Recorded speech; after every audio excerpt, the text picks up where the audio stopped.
Savarito, everybody. How are you doing? I'll tell you, you listen to this channel, I'll bring you some music, folks. I'll tell you. And I love that group, so favor to everybody. It just gets you into that happy place. And I really like them. They're good. And it reminds me of the time when they came out and, the beaches were cool and we just had a lot of fun. So greetings, everyone. Favor and Bosto, and let me get my Sky Pilot here, who's always in the background. A big old hug, thinks out of the box all the time because he's glad he was out of the box. And fortunately, so many people are in a box. They just love it. Hey, Raven, what's up? Let's see. Yeah, I think that can absolutely. Hey, Lucky Stone, what's up, buddy? Much love to you, my friend. Hope, what's going on? And yes, Doris, yes. How about that? See, I love that. That's the kind of music you can dance to that, baby. I'm talking, raising the vibrations. You know what I'm saying? And in the temperature too. So that's what it's all about. If you don't dance, you're missing a whole part of life. It's a shame. Anyway, so Elderberry says, well, watching David Barry and then coming on this one, that's perfect. Yeah. Hey, Crystal, what's up? Good to see you. Jennifer, good to see you. It is tea time. Speaking of which, cheers, everybody. Whatever your libation of favor be, savor the flavor. Hey, Rennie, just want to say hi. Much love to you, hon. Hey, Kent, what's up, buddy? And Emperor Rex, Peter, what's going on, dude? Deborah Turex, much love to you. Boy, there's just a lot of, let's see. Well, all of y'all, Hello from Texas. Shannon, how are y'all? I'll tell you what, grew up there. You can take the man out of Texas, but you never get Texas out of the man. That's just how it goes. Hey, Posey, what's up? And Jill and Susie Q, hello, what's going on? So, Amanica Hernandez, welcome. It's Amy from Houston. Okay, well, hello, Amy. How are you doing? So, yeah, so tonight, artistfirst.com, 10 p.m. East Coast, 8 p.m. my time here in the mountains. Yeah, Mountain West, and 7 p.m. and wherever you are in reality and in the globe. Tonight, our theme is 500 million. So it begins. So check it out. And what else is going on? Hey, Lynn, what's going on? Good evening from Europe. Well, greetings. I hope it's a beautiful evening over there. Princess Funk. Hey, how you doing? Good to see ya. Yeah. I'm telling you, we could have, Dick Clark, when he was alive, used to have American Bandstand. And then there was Larry Kane, who was in Houston or Philadelphia. I forget which one. Anyway, the weekends were Saturday, the kids would go out and dance. You could go out and dance. You could actually go out and have fun. And yeah, so fond memories, all I got to say. Yeah, that's what I'm saying. Texas is always there. The Montrose area defined my life. It began to mold because the mold was broken. 1970, we all know, those of you who lived through it, that it was social unrest, change was everywhere. But the one thing that's absent from today that we had back then, we had love. Love is in the air. You know what I'm saying? And I love the Montrose area. Fond memories. Have very fond memories of Hippie Hollow up in Lake Travis, right there outside Austin, Texas. And far out time there. I actually had sex with a girl that was, I won't get into that, but strange story behind that one. Actually went and saw ZZ Top. That's why we were up there. The Fandango, the first annual barn dance in Fandango. Saw on the bill was groups like Bad Company, and they had Jimmy Page that was playing with them because they were promoting them. And then ZZ Top goes without saying. Santana was there, and yeah. Anyway, well, thank you, Lucky Stone. How about that, my Blackbeard? Now you see, folks, y'all should really, I mean, Lucky should be having, you know, in the tens of thousands. This guy, I love him. I love his philosophy, his outlook on life. I call him the walking philosopher, but man, make sure that you subscribe. Thank you, Lucky. That's much love to you, baby. All right. So, hey, Monkey Experiment, what's going on? Yeah, ZZ Top, Deborah. That was, wow. I have pictures of that. Hotter than Hades, man, that day. And I'll tell you, when you're tripping on orange sunshine, you know, the heat just sucks. That's all I got to tell you. It just sucks. I mean, you know, yeah, anyway, I digress. Hey, well, thank you, Ed. Appreciate that. You're going to get really an earful tonight. Guarantee it. You know, I write it out. I literally write the show out because it's, you know, there's the things that have to be talked about. So y'all are going to enjoy it. I'll guarantee it. Let's see. Doris. Yep, indeed. That's a fact. So anyway, thank you for hitting the like button. You know, all 108 of us out here watching and those coming and going. So, all right. So was meditating, and I don't know about you, but wow, there was a period where the dream state was really non-existent. I could say to, you know, to minimize, but it was like it was hard to get out. And the dreams were really weird. And now there seems to be a level of activity. I don't know, maybe it's just me. But anyway, so here's a question for the group, because this is a group of deep thinkers. And this is why we come here. We come here because y'all challenge me as much as I challenge y'all. And we're learning that, you know, your point of view is not a threat to my point of view, my perspective. And that's why I can accept multiple points of view, because as Trina and I talk so often on A Second Look, it's fractals, baby. It's fractals. That's all I got to say. So here was a question. I get this thing that's this, I don't know, whatever it is, there's conversations. I get to go traveling places that I don't tell people about. But anyway, the question was posed. Here is the question. When was the spirit realm created? Now, don't pass this off as que sera, sera, you know, because this is something that's deep.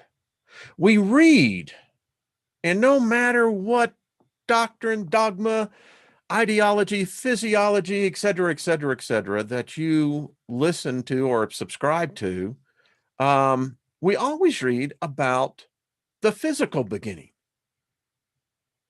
I mean, I'm pretty well versed. You know, my wife says that the one addiction I have is buying books.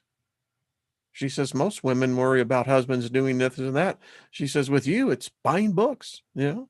But I haven't read nowhere in how many different modalities, perspectives, points of view ever telling me when the spirit realm was created.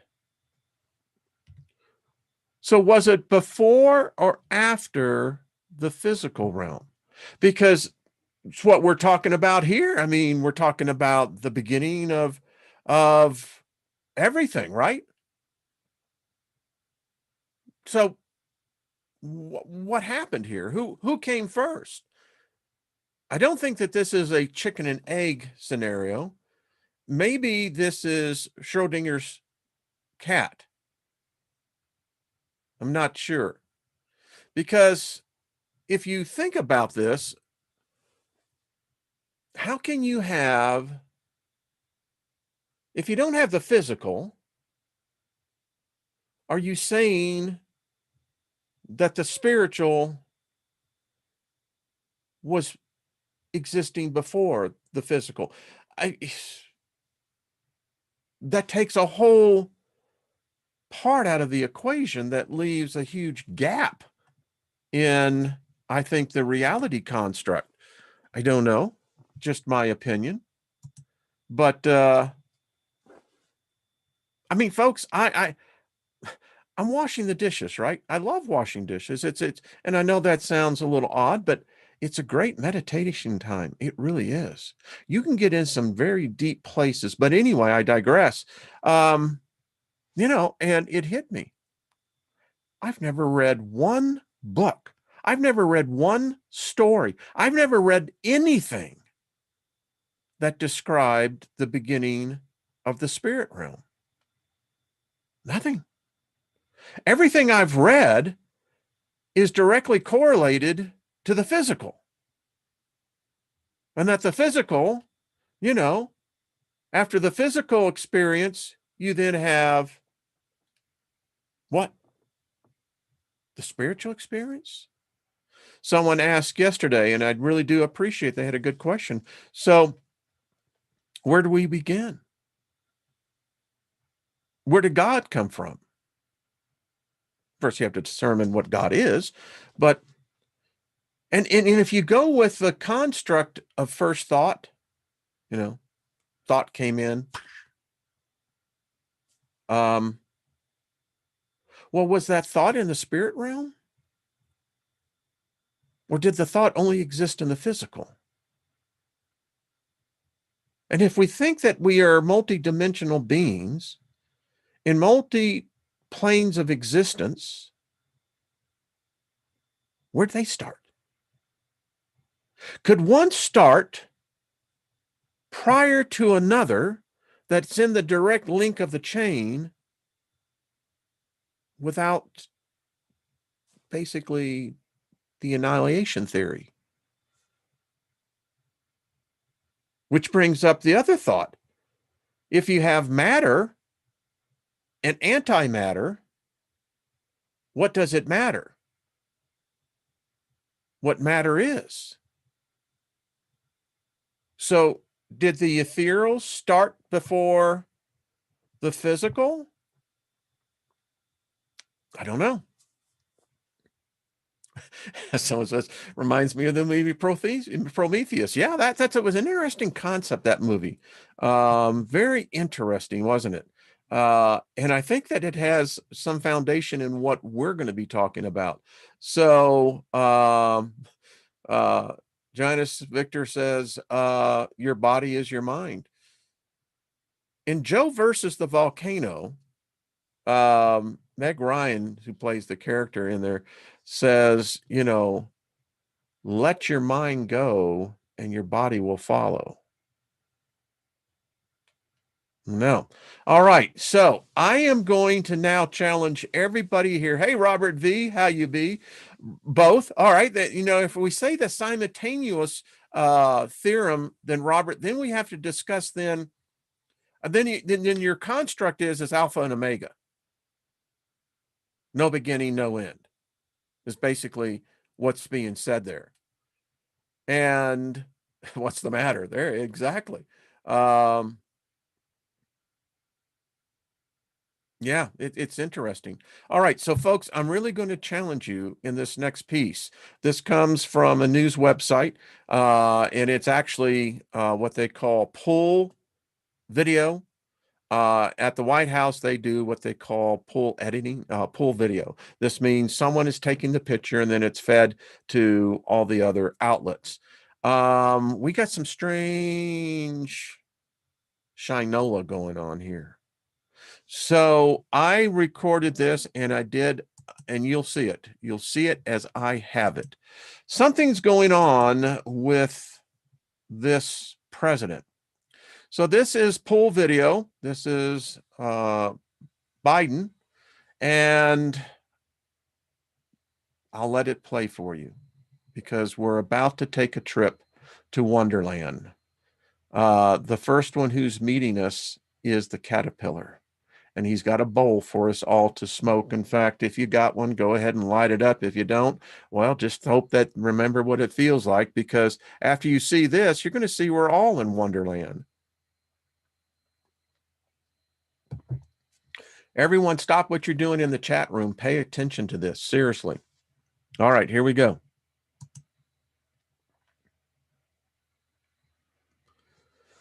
So he's coming up, meeting what is supposed to, the pool reporters there, and looks like everything is cool. And as you continue to go on, he backs out a frame. Let me just stop right here for you, because what you're about to see, folks, this is an illusion. This is not reality.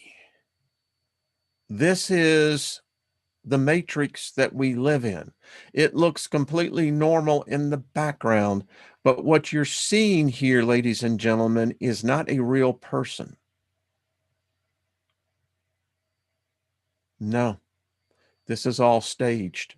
And I show you the evidence for the next 6 minutes.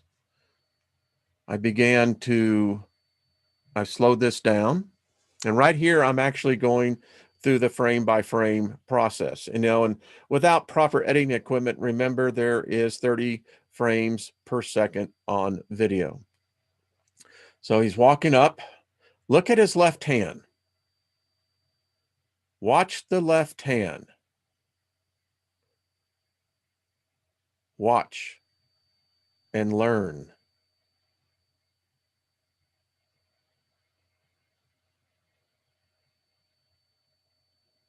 Watch the left hand.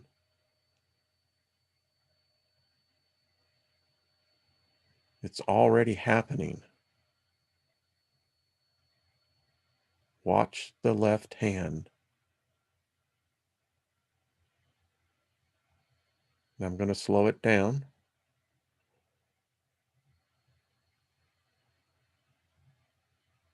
Watch the left hand. Boom, right there. This is fake. This is what we call digital doppelgangers. I want to thank the news organization that put right there. That is fake right there, folks. And I'm going to show it to you. Just watch. There it is. The hand actually pokes through the background right there. You can't have two objects occupying in the same space. And there you see the hand coming through what in this case is most likely a green screen, but this is a digital mat. That's what they call it there. Right there. You see it? Do you see how they placed it? That's how we know that this is fake. When you get the artifacting, that's when you know there's something being overlaid. What we call in the video industry, it's called compositing. There it is right there.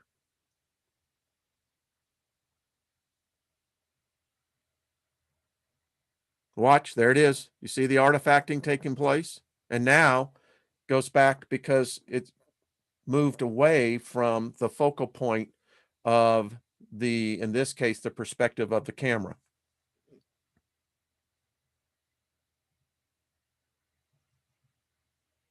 That's impossible. His hand went right through the microphone.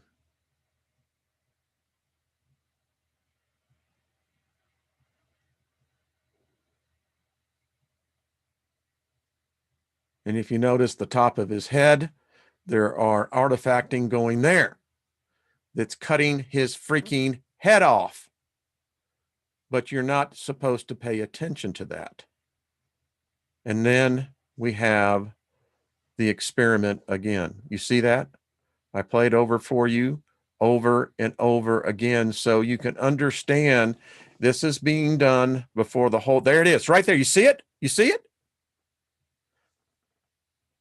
Fake, folks. This is not a real person or a real person not in front of what is being done here. Watch it. There you go. And how does that happen? How do you move a microphone right through a freaking human arm? Explain that one to me.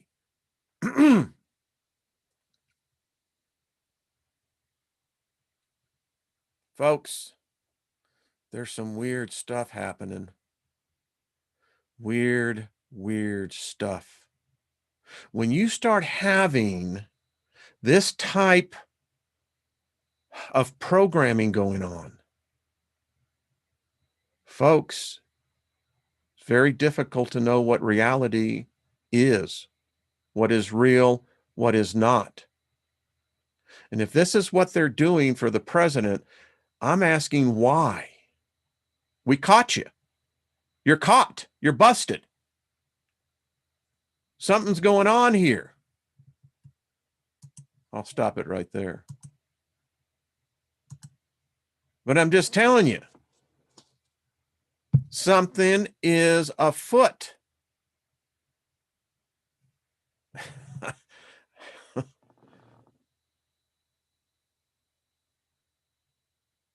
It is a green screen. Guarantee you it's 100% a green screen. I can give you the same effect. You see my effect?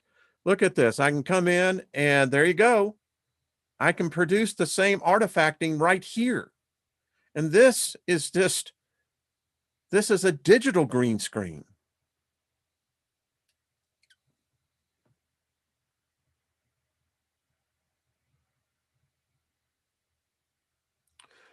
Chris, I don't know, buddy. It's disturbing. Very disturbing. The implications behind this is not good. I'm just telling you, it's not good. So yeah, Paul Joe, you be right. Hey, Nina, what's up? I believe I have reality, but the heel on the Biden in the hologram. Yeah, okay. Start laughing. That's what I do. I mean, seriously, I'm not laughing at the situation. For me, I learned a long time ago, laughter, no matter in what the situation is, for me, it's a defense.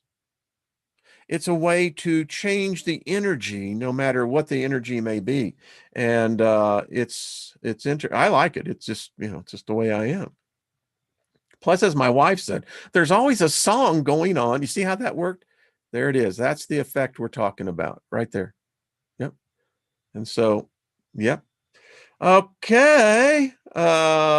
Let's, this is really one that you just have to go, well, what's going on here?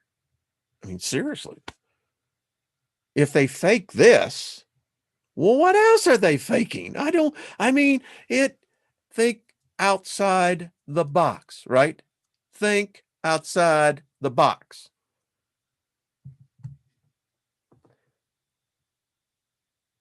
Exactly, Mr. Tree. I agree.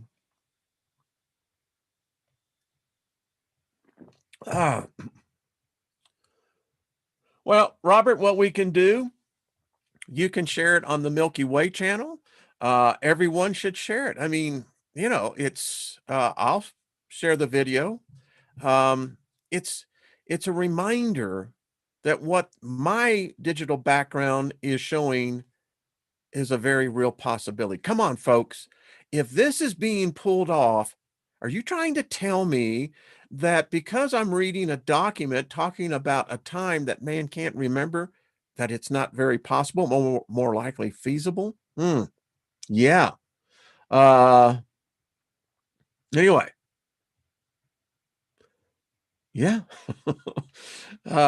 Makes you think, doesn't it? All right. So as we get into our story, I'm going to advance the pages because what we know about this group, these, whatever they are, aliens, gods, I don't know. All we know is that apparently the Milky Way is old and it has a structure and form of many life forms. And war seems to be the norm, not the exception. Maybe that's why paradise is so elusive and us finding it. So now we're here with Anu. Anu's got the throne. Remember, he is the deal with the SSS-T Queens. Yeah, every time I think of the SSS-T Queens, I get a bad feeling, you know, it's like, no, I don't want to. It reminds me, how do you remember the movie Dune when the Spice Masters came in, you know, and Arcady, or yeah, y'all remember that. I mean, that was a life form that was more intelligent than us. So anyway, Anu has got a problem. He has got two sons, and they're feuding between them, and it's become worse. And while they're in Aridu, through the overlords of their very own domains, neither prince is happy. Ain't that always the case? Spoiled kids are never happy. There's a certain wisdom in saying no, not all the time, but some of the time. Each had wanted complete control, total dominion over the entire all kingdom and over us. So both princes have now made threatening, almost dangerous noises. We've seen this play out. So the king, he's going, oh, crap. So he can't take a chance of this solar system, Aridu, getting messed up. So it forces him to descend to the distant, faraway solar system, us. And so the king was determined to put things into order. And so here he goes to protect himself from a coup because, well, it seems like the coup d'etat is usually the cup of the day. He takes Prince Iku Mar with him because he figures if he got the prince right there, then they ain't going to take him out. So feeling pretty good about it, he takes off and is making his way to the worlds of discord, us. But as they arrive, Prince Iku asks the favor of the king. Now, many of the Iku family and friends are within the IKI, and so they had planned a welcoming for him. And the prince asks, hey, was it cool that, can I go and visit with my kin, man? We're going to have a party. We're going to blow it out. So distracted by the pending events, the king goes, well, tell you what, I'm going to double the guard around you. And then I'm going to order the Ikai ships to be watched. So these are spaceships. Perhaps this would placate the Lord Iku Mar Pahe for a time, ensure that the situation was well in hand. So the king says, sure, go and party your ass off. So continuing on to the palace in Tiamat, the king hoped to be greeted with a solution to the battle between his two sons.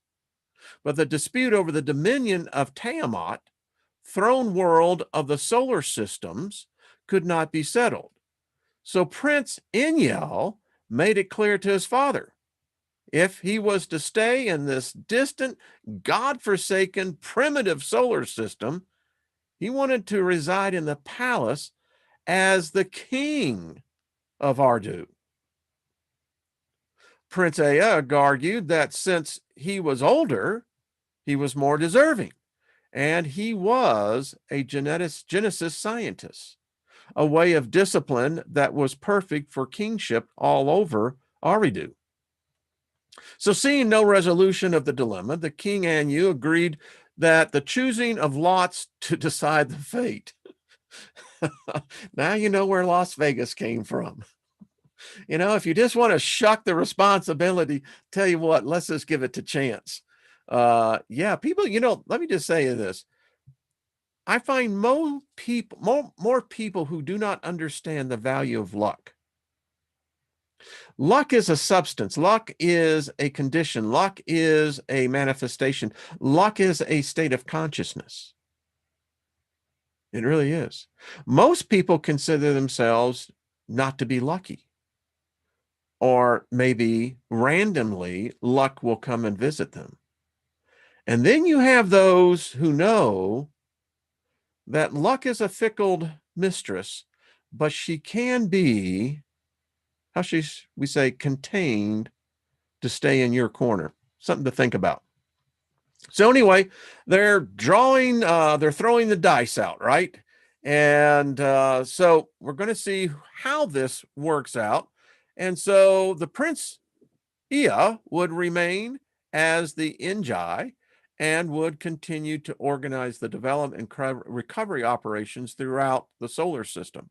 And while the decision was made little difference because the Prince Enyo got the deal, the dice rolled. I think he actually probably had them fixed. I don't know.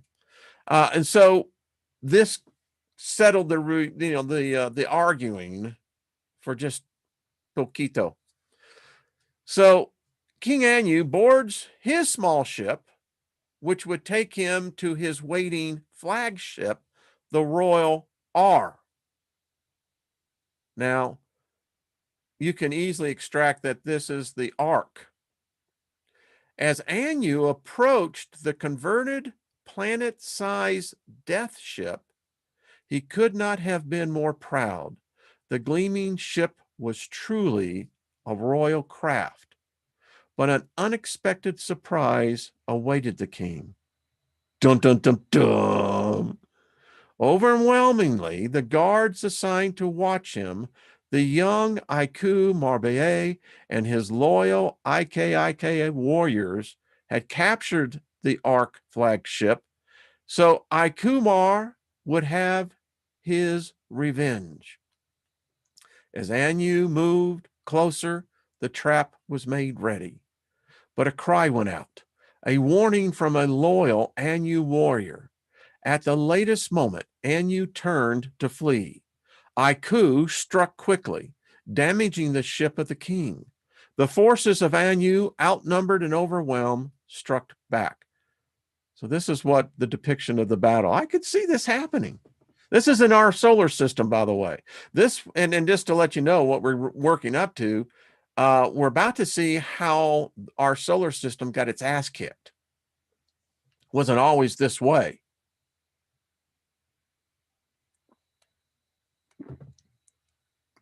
The battle was fierce in intensity, short in duration. The DAC elite royal guards had little chance of victory. All they could only hope to do was to create a sufficient amount of time to allow the king to get his ass out of there. And Anu fled into the stars on the escort ship. A final explosion and a fireball marked the last stand of his loyal DAC defenders. Now, you can go directly into the Sumerian folklore of Anu, and this is exactly what they said happened. Maybe not to the intensity of the fight, because they didn't add the battle in the stars. They just simply said Anu got out of here and got here really quick. Lord Prince Aiku moved quickly. With loyal IK warriors in the skyways and the BA warriors on the planets, the takeover of the solar system was quick and decisive. Prince Aiku found little resistance. The inhabitants of the Alal kingdom supported his rebellion. They opposed the rule of the Asha'ar Empire. Small pockets of the Anu loyalists were captured and neutralized. No prisoners. Well, Prince Aiku had won, and his victory, he had captured the mighty Ark, flagship of the war armada of the Asha'ar. The cries of celebration, of tumultuous, long live the prince. Boy, how many times we heard that? Long live mighty Zeus. The prince was victorious. As king of the rebel kingdoms, he would become known as King Zu, or Zeus. Zeus. The capture of the Ark of Anu would earn Zeus yet another name, Arzu, Supreme Lord of the Ark. In honor of his victory, the palace of his grandfather, previously called Al-Ambuha, was renamed Al-Ambuha Zu, or Al-Ambu Zu, or Olympus, place of gathering of Al and Zu. The glory of the throne of Ardu was his. The battle of Anu and Kambari, the ancient legend found in the Babylonian clay tablets, described a royal battle in the skies in which Prince Kumarbi fights with and defeats King Anu, who flees into heaven. Before the battle is over, Kumarbi bites Anu in the genitals, hurting him. Yeah, that's a bad day. Any way you look at it, that's going to hurt. The story really says that Kumarbi used his teeth, the dak, on Anu's balls of power, the ark. Isn't it interesting when you read how people thought back then? I mean, we interpret everything through our vernaculars and how we use our nomenclatures of thought, and we combine images for our society that we call culture. We forget that these cats had a different way of looking at things, and sometimes it tells you why you shouldn't take it literally. May not be what exactly they were meaning. Otherwise, you got kicked in the balls. So the rebel empire, this sounds like Star Wars. King Zeus knew he would not be able to savor his triumph for long. A new war was about to begin, a war which pitted his young solar system and its inhabitants against an older star system that was the home of their ancestors. Meanwhile, back on the farm, back in SR, the King Anu stormed through his palace. Yeah, I bet he was pissed. I mean, you've got bit in the balls. Come on. Oh, man, that has to hurt. The specific event that he had planned to avoid, a revolt led by Prince Aiku, had not only happened, but had forced Anu himself to flee in humiliation for his life. In an ice pack, Anu lashed out in almost uncontrollable rage. This sounds like Jehovah to me, but anyway, he ordered his second R, death ship, to be made immediately ready for war. The rebellious Lord Prince Aiku would pay dearly for this treachery.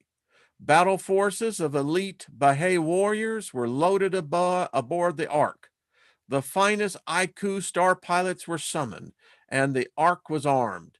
Escorted by the R starfighters and warships, the R Armada passed over the sky above the king's palace. The sight lifted the spirit of the king. Victory was sure to be his. Prince Aiku would be punished with his blasphemous behavior. But King Zeus was ready. The captured Ark was also made ready. Lord King Zeus and his royal Aiku planned an unexpected welcome for the coming invasion forces. Choosing not to wait the arrival of the Armada, Zeus and his forces planned to ambush the Death Star of Anu while it was yet outside of the Ardu solar system. Fascinating story. I don't know if it's true or not, but I'm loving the graphics that it's painting in my head. I mean, it's fantastic. It's almost like we're there, we're sitting there. I just want to make sure we got enough popcorn and enough, hot tea, because we're about to watch this go down, So as the Starfleet from the SRR approached, Zeus waited. When he felt that the moment was right, the Aiku and the Baha'i forces of the rebel empire descended on the Armada suddenly and with a fury befitting a galactic lightning storm. The escort ships that were caught by surprise exploded in huge balls of fire. The battle was engaged. Flashes of brilliant white and green light crisscrossed through the blackness. Zeus watched the progress of the battlefield carefully. The moment for unleashing his captured ark had to be precise. As his attack ships struck with deadly accuracy, a sudden break appeared in the formation of Anu's invasion forces. Zeus immediately summoned the captured ark death ship. For one brief moment, there was silence as the two large warships faced each other. As two mighty bulls with lowered heads, the pause only preceded the headlong charge. Chaos, thunder, and lightning filled the starways. The weapons fire was overwhelming. Lord King Zeus,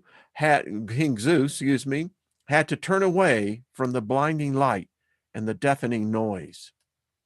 When the light flashes stopped, Zeus lifted up his visor and strained to see through the smoke. Fragments flew by his ship. As the haze cleared, Zeus realized that those final explosions, what they had been, they had come from his captured ark death ship. The enormous explosion hurled pieces of metal in every direction. Shards of the ark outer skin bounced off Zeus' own ship. The mighty flagship of Anu had defeated Zeus' death ship and continued to move steadily forward. Zeus watched in horror as the dying body of the warship hurled flaming downward into the oncoming path of the world of Kebar Shanama, Uranus, the planet where experiments on plants and animal life were being conducted by Prince Ea. As the small moon-sized ship of metal entered the atmosphere, a shower of sparks filled the skies. Bolts of blue lightning flashed from the ship to the surface of the planet. The sky over Kabar Shamara was in the chaos even before the miles-wide globe of burning metal collided with the world. Striking at an angle, the stricken ark careened off the planet, skidding and bouncing, then catapulting into the black void. Uranus was tipped over on its axis. Shutters pulsed along the planet was tipped over on its axis. Pulsed along the inner caverns of the planet. Its quickening core was shaken and toppled. Once an upright world, it now lay on its side. That's an interesting explanation. I mean, we could say, well, no, there was a star that passed through. Okay.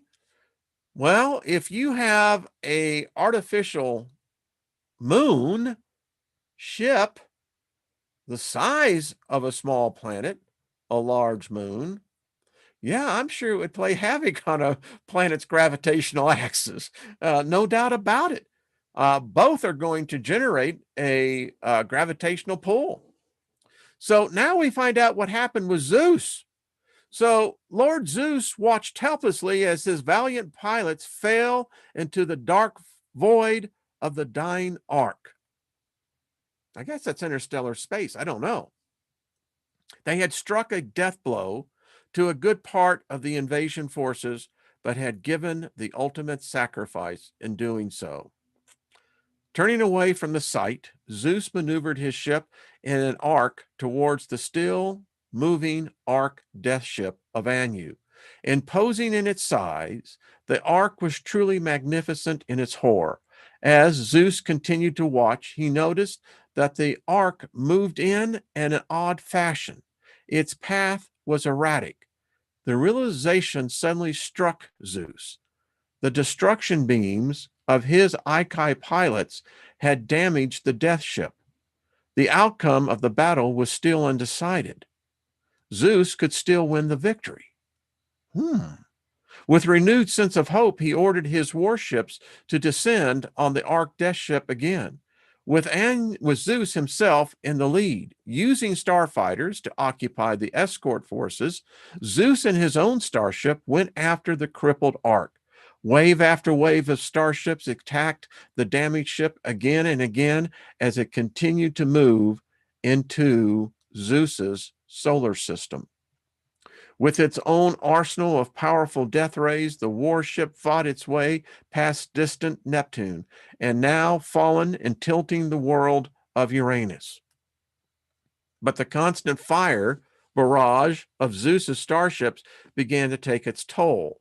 As the mighty ark moved into the proximity of Saturn, the tremendous gravity of the ringed planet further pulled the shuddering Death Star away from its direct path towards Tiamat. Almost out of control, the ship strained to stay on course. Zeus assembled his forces for one last attack. In one final decisive strike, Zeus and his starships gave their all against the ark. As each starfighter descended and unloaded his arsenal, the ark shook and shuddered. The groan, the creaks of the internal explosions sounded like ghoulish, demonic screams. Suddenly, the ark exploded in flames. Every part of the death planet shook violently.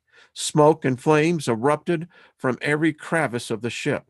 Steaming clouds of blackness trailed behind the staggering ship. The ark of the Anu was dying. Zeus sat back in his ship. He had successfully defeated the pride of the SRR fleet. But suddenly he sat forward. The valiant IQ pilots of Anu took aim at the planet of Tiamat with the only weapon they had left, the Ark Death Ship itself. Maneuvering the flaming, disintegrating warship, they hurled themselves directly at Tiamat, the great palace of the system. It was thrown into panic. The alarms were sent out. Death was about to crash down from the sky. Starships, cargo ships, ships of every sort were commandeered for the purpose of evacuation. But it was too late. Nothing could be done. The inhabitants of Tiamat had no chance. They could not be rescued. It was too late. Lord Zeus could hear the screams of his people over the beams of communication. Turning his head away, Zeus turned off the audio linkage. Zeus's pilots veered his ship away. Lord Zeus had to be saved. The collision was moments away. As the dying Ark Death Ship struck the planet, the ship of Zeus was enveloped in blinding light. In moments, the shock wave struck the ship, bouncing it around as if it was a leaf caught up in the tidal wave. Tumbling and twisting, the ship of Zeus was thrown into the direction of Targalu, nearly missing the stone rings, Saturn. That had to be a hell of a flight. When his pilots regained control of the spinning ship, an uneasy Zeus looked back towards his beloved Tiamat. It was no more. The collision had ripped the paradise world apart. Huge chunks of the planet were flying in every direction. Magma, metal, fire, and lightning mixed together to create a rain of burning death. Where once the proud planet had stood, only rock, debris, smoke, and dust remained. Pieces of Tiamat were still flying by him as Zeus moved into view the destroyed planet. Though a cloud of dust, smoke, and gas, Zeus, hoping for the best, maneuvered towards the place Tiamat had once stood. As he pulled out of the dark mist, he saw it. Tiamat, or what was left of it. The huge planet with a gaping hole in its side, a smoke trail behind it, hurled away from him towards the sun. The prince turned away again. Tiamat was plummeting to its death into the sun below. His people were dead. Zeus was silent. As he looked out, his gaze was met by a solar system that had been ravaged and decimated. The war left its mark on the moons and planets of the Eridu.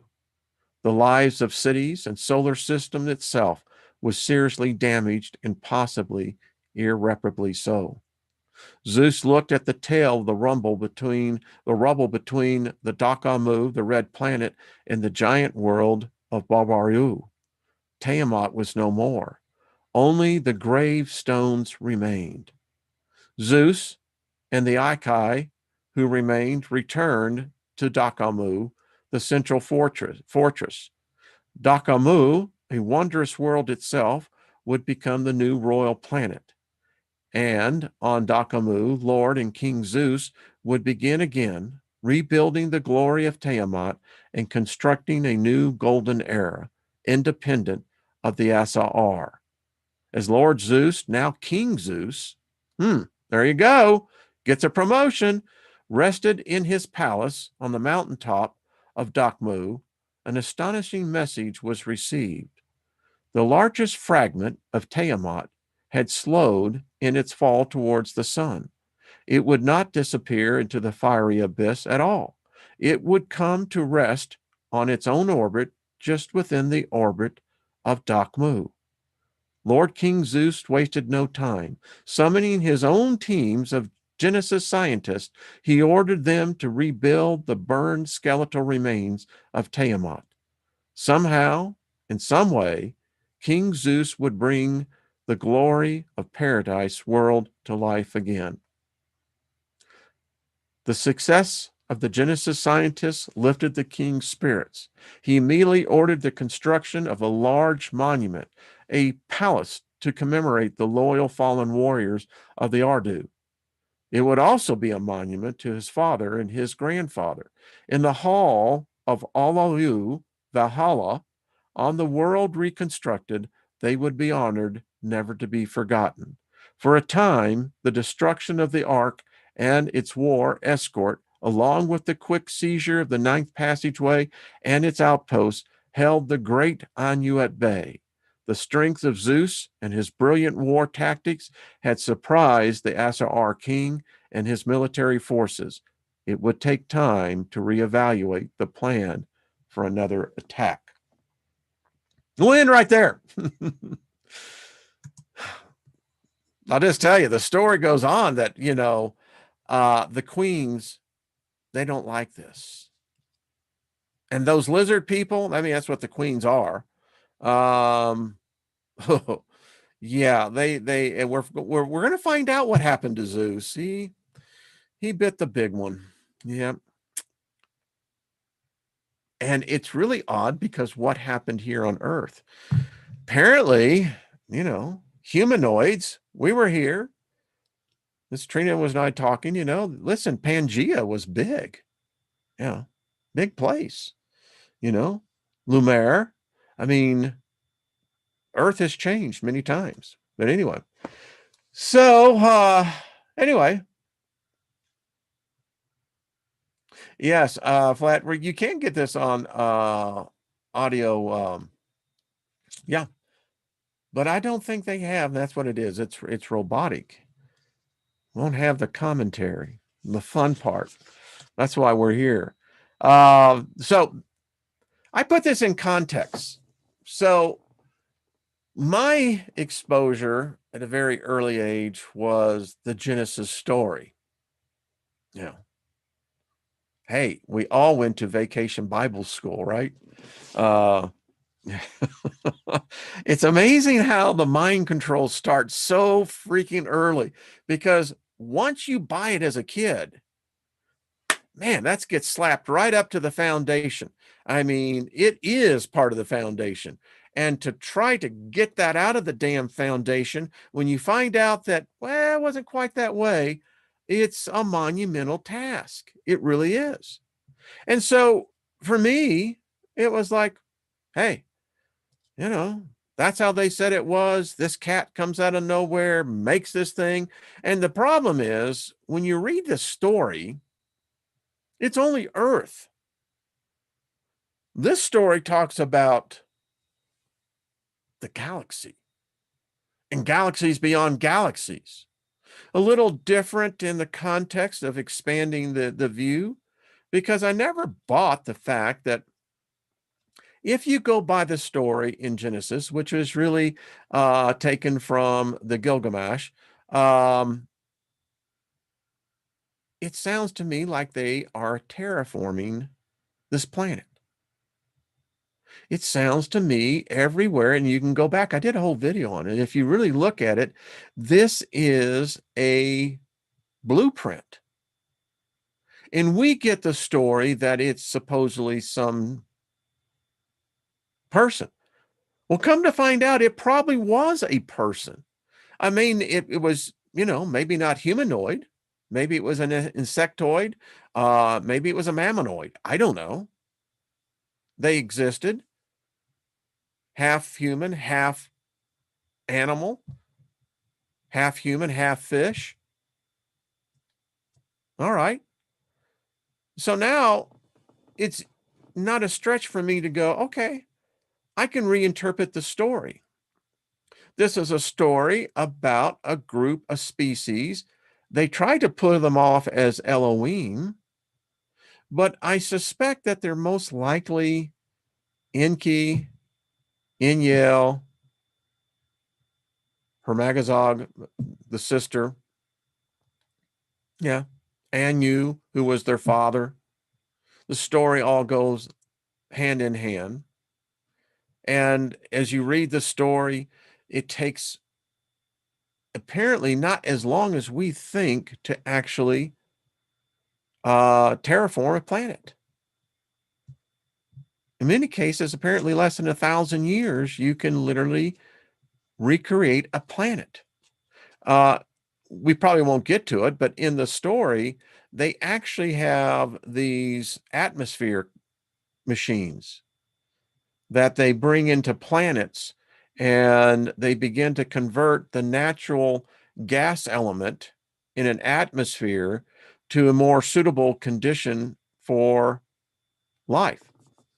So someone said, what, it's all starting to feel like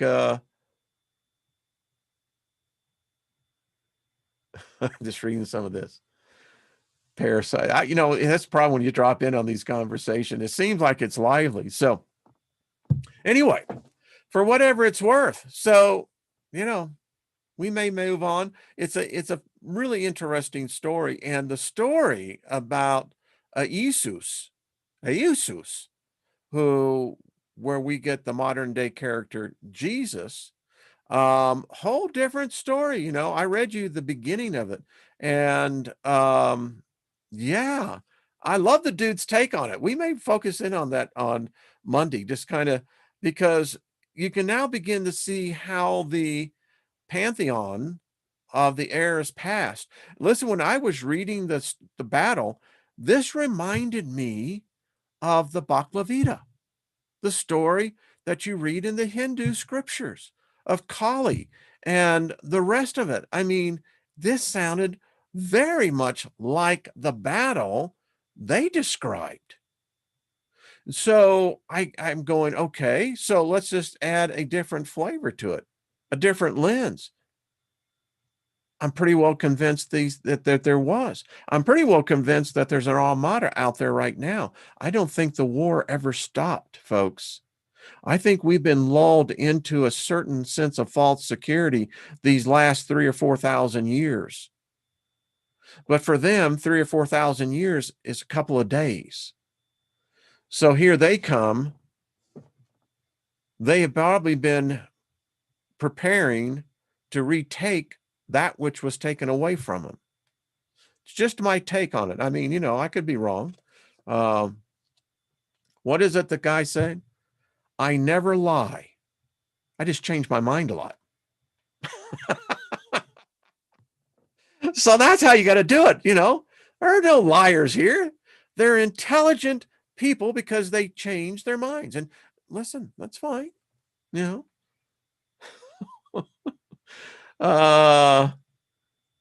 what's going on here? Peter, are you giving someone a hard time? All right. So we move on. Tune in tonight, folks. Guarantee it. You're going to like it. And curious to see what the comments on the replay, what you think of the doppelganger, the digital surrogate, whatever you want to call it, of Biden. I don't know. You know, there was a time past in man's history, they call this voodoo. I mean, they would call this, you know, this is black magic. This is serious stuff. You're faking people. What? What? All right. The Matrix is real. That's all I know. All right, folks. Hello there, Miss Jenny. Well, tomorrow, got the group. And Fiona, I owe you a phone call. Just this week got crazy. I really want to get her on here with the panel as well, but with a panel will be here tomorrow. So, because I'm liking this, we'll even get out the rods. Let's see what happens with that. Because I believe divination is nothing more than a radio frequency. We're just going to tune into it and see what it's saying. It's all voodoo. That's true. Even our economics is voodoo, right? Remember back with Bush? That's voodoo economics. Well, of course it is. Been around for a very long time. It's a dishonest system. What do you expect? All right, folks. Much love to you. Thank you all. It's an honor for you to be here. I enjoy it. And I love the energy. It's healing. And so we'll see y'all tomorrow. That's all I got to say. All right. I've said to you, be good, favor be upon us all, lay hands on you, put your hand on the screen, and I'm going to send you the vibe. There you go. There's a real good view. There we go. See my long, there we go. Whoever's into palmistry, there you go. You can figure it out. All right, folks. Namaste to everybody. See you later. Bye-bye. Oh, till tonight or maybe tomorrow.